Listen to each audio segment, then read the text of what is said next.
Good afternoon students. आज हम lesson number 5 factors and multiples करेंगे। आज हम डिस्कस करेंगे फैक्टर्स। अब फैक्टर्स क्या होते हैं? अब जैसे मैंने लिखा 42। अब 42 किस किस की टेबल में आता है? 6 × 7 42। अब और चेक करिए 42 किसकी टेबल में आता है? 1 की टेबल में आता है, 42 की टेबल में आता है। अब और चेक करो क्या 2 की टेबल में आता है? 2 × 21। क्या 3 की टेबल में भी आता है? कितना आ जाएगा? 14। अब यहाँ से ये सभी जो यहाँ पर मैंने लिखे हैं ये सभी क्या हैं? 42 के फैक्टर हैं। अब फैक्टर क्या है? जिस नंबर से वो नंबर कंप्लीट डिवाइड हो जाए तो वो नंबर उसका क्या कहलाता है? फैक्टर कहलाता है।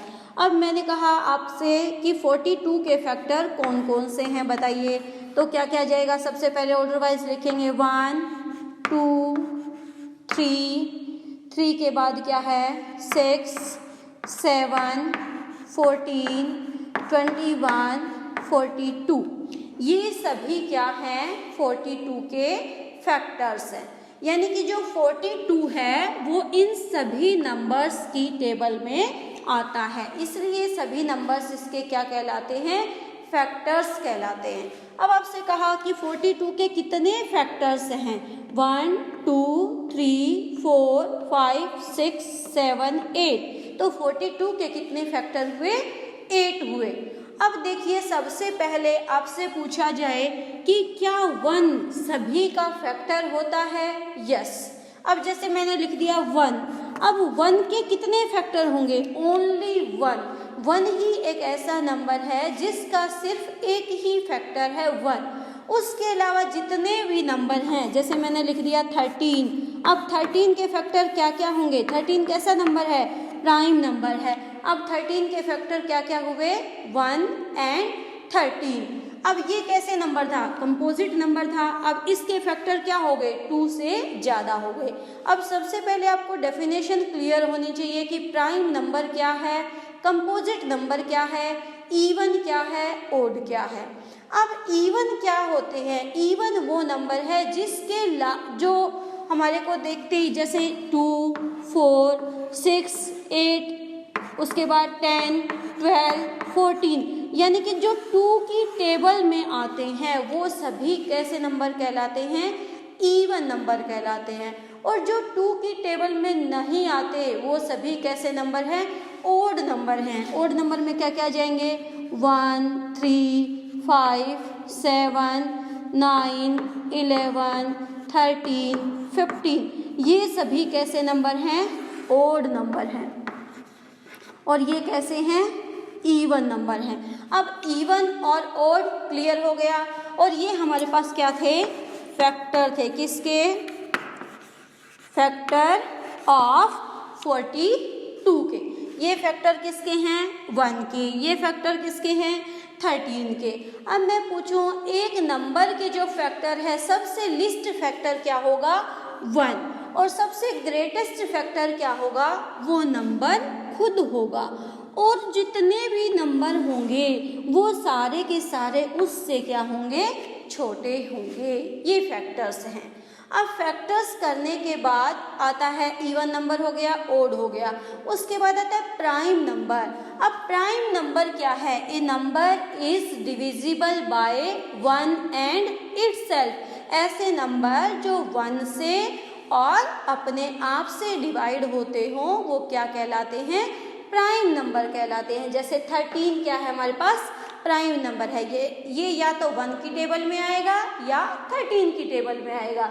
यहाँ से आप और चेक करो। अब 2 भी हमारे पास कैसा नंबर है? प्राइम नंबर है। 2 सिर्फ एक ऐसा नंबर है जो इवन भी है और प्राइम भी है।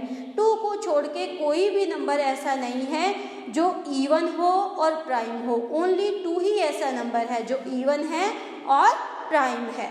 उसके बाद आता है कोप्राइम। कोप्राइम क्या होता है? को प्राइम ऐसे 2 नंबर जिनका HCF 1 आता है, जो कंटिन्यूस नंबर होते हैं, जैसे 1 2 2 3 7 8 9 10 12 13 ऐसे नंबर, वो दोनों नंबर प्राइम भी हो सकते हैं और ऐसे कंसेक्यूटिव नंबर भी हो सकते हैं, वो होता है को प्राइम नंबर। अब आता है कंपोजिट नंबर। कंपोजिट नंबर क्या होते हैं? जिसके 2 से ज़्यादा फैक्टर हो। अब जैसे मैंने लिख दिया 4 मेरे पास ऐसा नंबर, इसके फैक्टर बनाओ 1 2 4। अब 2 से ज़्यादा इसके फैक्टर हुए, क्योंकि 1 और 2 होते तो 2 ही फैक्टर है। अब ये आगे 1 2 4, तो 2 और मोर फैक्टर, इसलिए क्या कहलाएगा? ये कंपोजिट नंबर। अब आपसे पूछे सबसे छोटा कंपोजिट नंबर कौन सा है, तो वो नंबर कौन सा हो गया?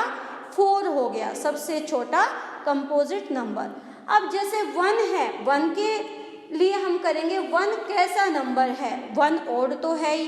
इसके साथ आपसे पूछा जाए क्या 1 प्राइम है? नो। क्यों नहीं है? क्योंकि 1 का सिर्फ एक ही फैक्टर है, इसलिए वो प्राइम नहीं है। तो 1 is neither prime nor composite, ना ही वो प्राइम है और ना ही वो कंपोजिट है। अब उसके बाद हम करते हैं टेस्ट ऑफ डिविजिबिलिटी। अब जब सबसे पहले हम करते हैं 2 से कौन कौन से नंबर डिविजिबल हैं। जैसे मैं यहाँ बोर्ड पर कोई भी नंबर लिख दूँ 5 7 8 9 और आपसे पूछा जाए क्या ये नंबर 2 से डिविजिबल है, तो आप कहोगे नो। क्यों? क्योंकि लास्ट डिजिट जो है वो हमारे पास इवन नहीं है। टेस्ट ऑफ डिविजिबिलिटी 2 की क्या कहती है? जो लास्ट नंबर है ये वाला, जो यूनिट प्लेस पर नंबर है, वो क्या होना चाहिए? वो 2 से डिविजिबल हो, ये इवन नंबर होना चाहिए। जैसे मैंने लिख दिया 2 7 8 4, तो ये 4 कैसा नंबर है? इवन नंबर है। ऐसे मैंने लिख दिया 3 1 7, यहाँ लिख दिया 6 भी कैसा नंबर है? इवन नंबर है। तो लास्ट प्लेस पर, यूनिट प्लेस पर, वंस प्लेस पर अगर नंबर 2 4 6 8 0, अगर इसमें से कोई भी डिजिट आ जाए तो हम कहेंगे वो कंप्लीट नंबर क्या है? 2 से डिविजिबल है। आगे इस साइड में कोई भी नंबर लिखा हो, सिर्फ यूनिट प्लेस पर कितना होना चाहिए? 2 4 6 8 एंड 0, तो वो सभी नंबर क्या हो जाएंगे? 2 से डिविजिबल हो जाएंगे। जैसे एक और एग्जांपल ले लो 5 7 8 और यहाँ पर 0। अब आपसे कहा जाए क्या ये 2 से डिविजिबल है? यस। अब मैं 0 की जगह अगर 9 कर दूं और आपसे पूछूं क्या ये 2 से डिविजिबल है, तो आपका आंसर क्या जाएगा? नो। क्यों नो क्यों होगा? क्योंकि लास्ट में 9 है, यहाँ पर नंबर क्या होने चाहिए? 2 4 6 8 एंड 0। ये पहचान है आपकी किसकी? टेस्ट ऑफ डिविजिबिलिटी 2 की। ऐसे ही हम टेस्ट ऑफ डिविजिबिलिटी 3 करते हैं। अब कोई नंबर 3 से डिविजिबल कब है? अब हम उस नंबर का सम करके देखते हैं। जैसे यही नंबर है हमारे पास, अब फर्स्ट नंबर ले लिया मैंने 5 7 8 9। अब आपसे पूछा जाए क्या ये 3 से डिविजिबल है? अब चेक करेंगे 5 + 7 + 8 + 9। अब प्लस करके देखो कितना आ जाएगा?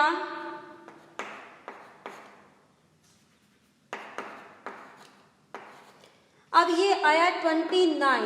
अब 29 क्या 3 की टेबल में आता है? नो।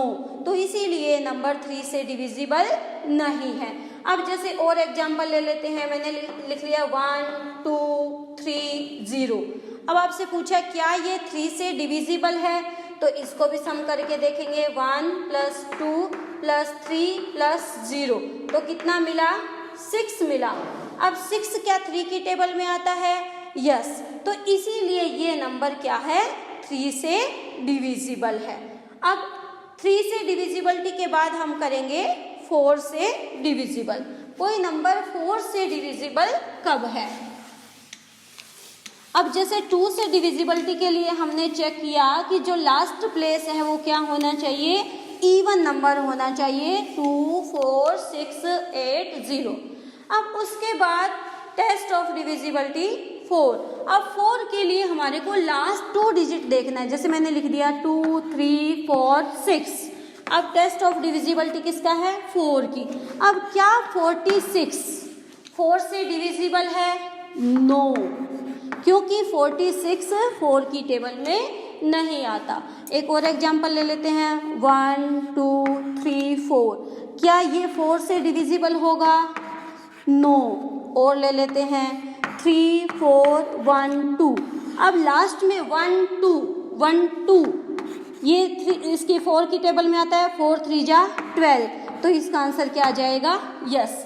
तो लास्ट के 2 डिजिट आपको देखना है। अगर लास्ट के 2 डिजिट 4 से डिविजिबल हैं तो ये कंप्लीट नंबर, यहाँ मैं कुछ भी डाल दूँ, कितना भी बड़ा नंबर बना दूँ, कोई प्रॉब्लम नहीं है। तो वो कंप्लीट नंबर किससे डिविजिबल हो जाएगा? 4 से। ऐसे कुछ भी नंबर आगे हम लिख सकते हैं। लास्ट के अगर 2 डिजिट 4 से डिविजिबल हैं तो वो नंबर भी 4 से डिविजिबल है। लास्ट के नंबर डिविजिबल नहीं है तो वो नंबर भी 4 से डिविजिबल नहीं है। आज आपको सिर्फ ये डेफिनेशन और test of divisibility 2 3 and 4 5 example आपको अपनी मर्जी से खुद करना है। Thank you.